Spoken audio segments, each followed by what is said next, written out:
देवा दिंडीराला जाते आता बोला बोला देवा दिंडीराला जाते नको कर पाठलाग नको कर पाठलाग रानोवनी भटकते रानोवनी भटकते रानोवनी भटकते।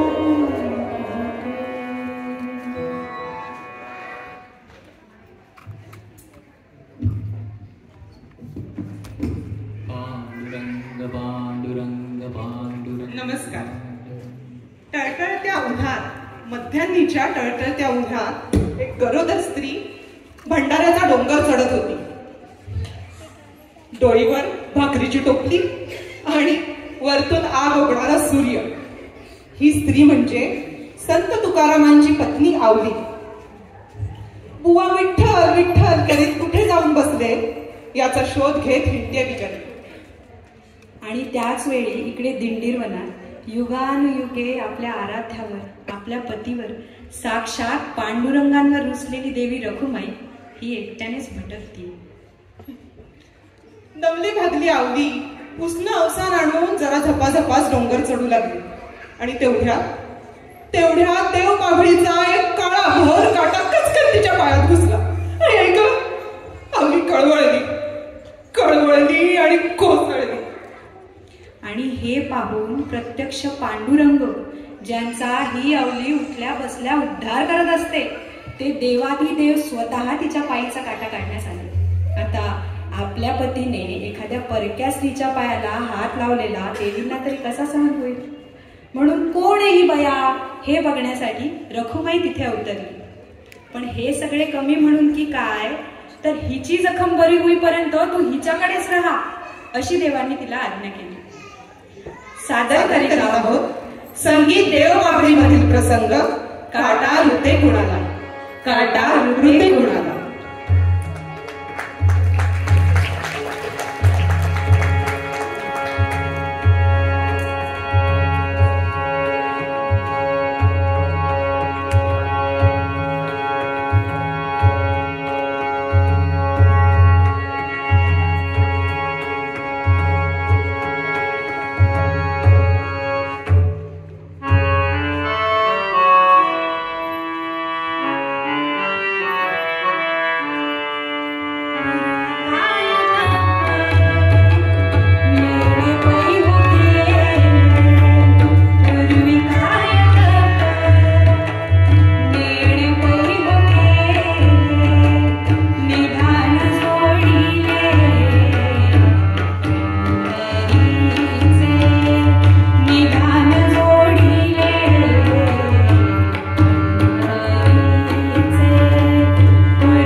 माझ्या घरात काय करती?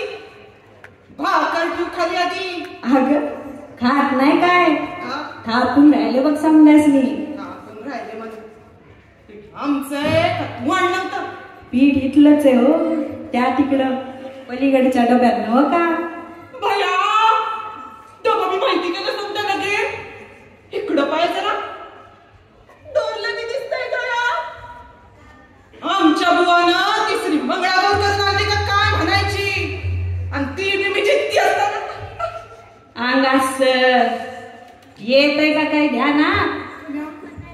मी आता तिकडं भंडाऱ्याच्या डोक्यात. तेच तर तुला सांगून राहिले बाई, पण तू तर कोणाला बोलूच देत नाही. अगं ती झोळी बी वरून खाली येताना मध्ये 2 शब्दम खाती, आणि तू तर 2 शब्दामध्ये विश्वास घेईना झाली. माझ्या घरात माझ्या परातीत माझंच पीठ मळीत मळीत आणि माझ्या चुलीवर बसून तुम्हाला शिकविती का ग? किती बोलायचं, कसं बोलायचं, कुठं श्वास घ्यायचा आणि आणखी काय काय. पण हायस कोण तू? आता सांगती कटाळक्यात हाणू एखादी. ईट हाणती? अगं ईट हाणायला ईट हाय तरी काय तर. हा एक होती, पण त्यावर आता देवराया उभे राहते. देवराया? काळ्या कुणी आणला इथं? कोणाची भावली ती? आमच्या कपाळानं बाहेर मंदिर उभं केलं ते काय कमी हाय वय? तरी मी त्यांना सांगितलं होतं, हे पा तुमचा इट्या बिट्या इथं माझ्या घरात दिसला नाही पाहिजे म्हणून. कोणी आणलं कोणी विचारा घरात? अगं पोटूची येस याचं तरी जरा ध्यान ठेव. माझा देव येतो, त्याची नाही उद्यायची तुला मी. ए मरो दे, तू कोण आहेस त्या सांगा ती. बर बाई सांगते, म्या लखूबाई. लखूबाई? बर, आणि तू इथं करती काय? म्या हित कशी, ह्या परीस तू हित कशी, ह्याच उत्तर न ग होय तुला. माझ्या घरात बसून तुम्हाला शिकविती का ग? मी आधी काय विचारावं ते. बर बाई आई, त्या दिवशी त्या तिकडं भंडाऱ्याच्या मी आहे तर कशी तेच सांगत. तिला किडा घालून टकुऱ्यात लय छत्री दिसली ग तू. हा ग छत्री नाही, म्या लक. कळलं ते. हे माझ्या तुझी मोरणं मागा आणि सांगा तू काय भंडाऱ्याच्या डोंगरावर इथं माझ्या घरला मी कशी आली ते. बर बाई सांग आई.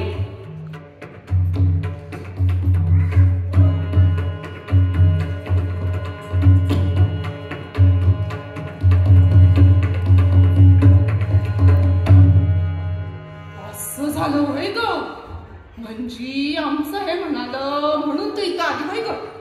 होय,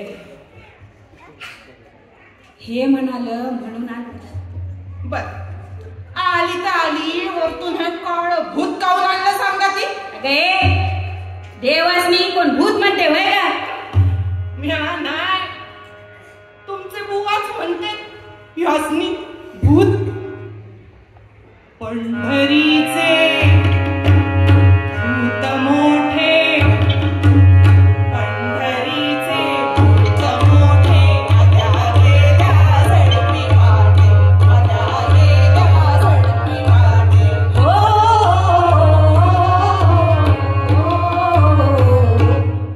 बहुतेच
लखुबाई आणि आवलीचं नातं जमू लागलं, रमू लागलं, फुलू लागलं. मात्र दिवस रात्र ही बया आपल्या नवऱ्याला शिव्यांची लाखोली वाहते हे सहन करणं देवी रखुमाईंसाठी देखील काही सोपं नव्हतं. बरं त्यात भरीस भर म्हणून की काय ही बया विठ्ठल रखुमाईला तर सोडाच, अहो त्यांच्या पायीच्या विटेचा देखील उद्धार करीत असे.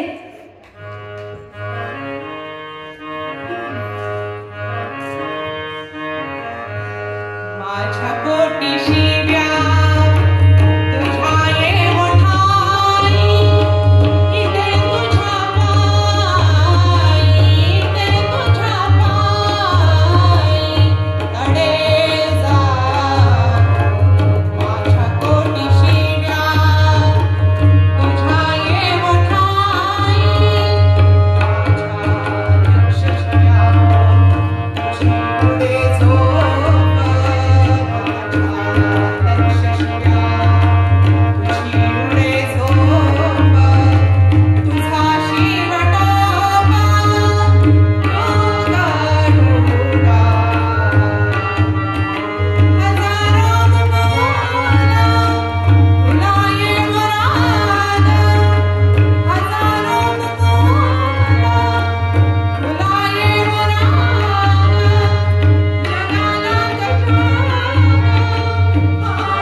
त्याबद्दल म्हणले म्या.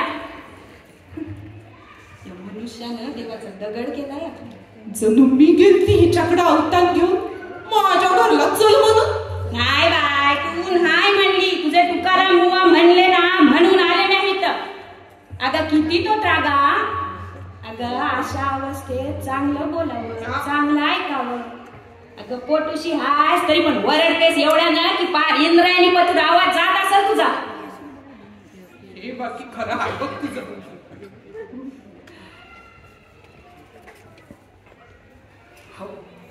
वराटे म्हणजे काय, का आपली टकरी चालू ठेवायची, दुसरं काय.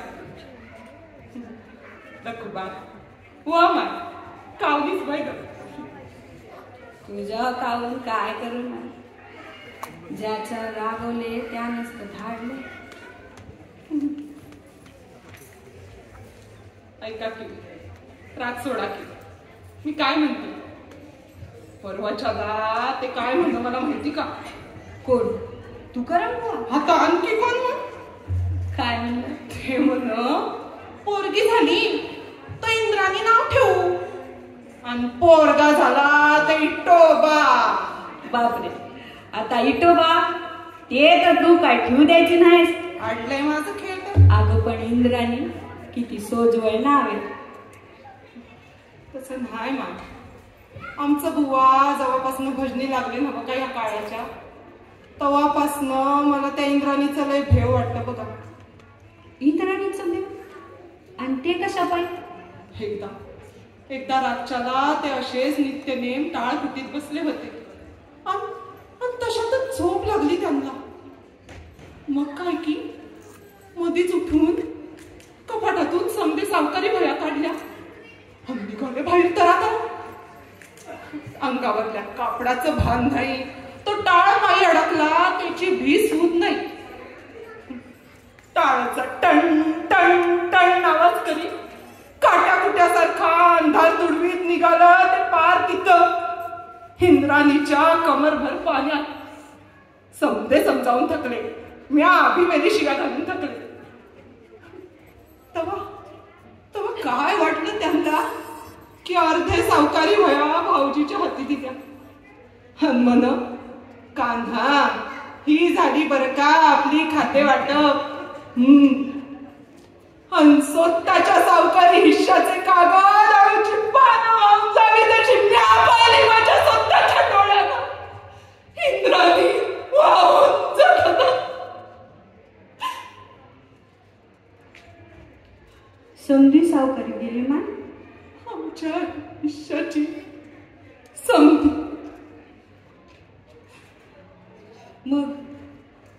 मग हे घर कसं चाललं? धन दौलत काही पैसा अडका? धन हाय ना, आम्हा घरी धन शब्दांची रत्ने. एक एक करीत समद गेलं. दुष्काळाला सावकारी गेली. हो एवढं कमीच म्हणून की काय या भरल्या घरात ती एक एक करीत माणसं बी गेली.